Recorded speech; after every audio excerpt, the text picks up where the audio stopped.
Right now, Israeli forces appear closer to a ground invasion in Gaza. The Pentagon vowing to stand by our greatest ally in the Mideast, sending its largest aircraft carrier and best fighter jets towards Israel, as special forces reportedly prepare to help. Our next guest knows all about fighting terror firsthand.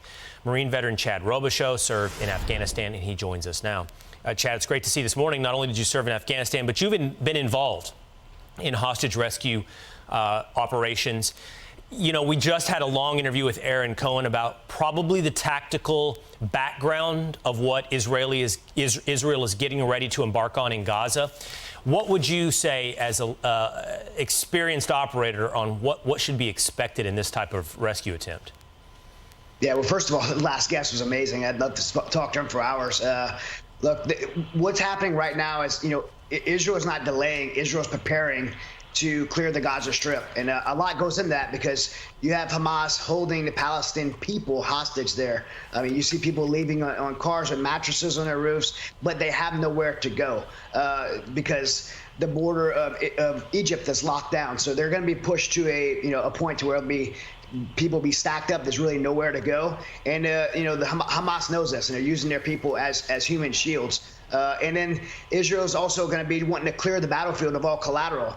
You have Israeli hostages being held there. You have, the Palestinian people that they do not want to, they do care about civilian casualties, and so they're going to be precise about the targets they attack. But once they finish their preparatory work and once they decide to go forward, they're going to scorch the Gaza Strip. I have no doubt that Israel has made a decision that they cannot let this pass. They have to make a massive statement that's going to be echoed for 100 years. And they have to act that way.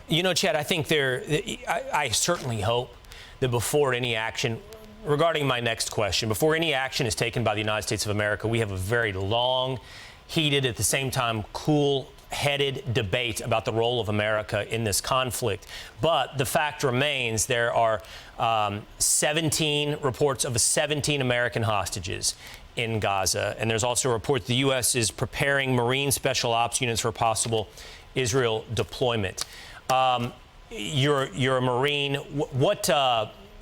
First of all, tell me about what that unit would entail, what you would expect, and what would they be doing in hostage rescue attempts in Gaza. Again, I don't think my question is so much about the overarching should or shouldn't, which deserve its own debate, but what would it if the Marines were involved?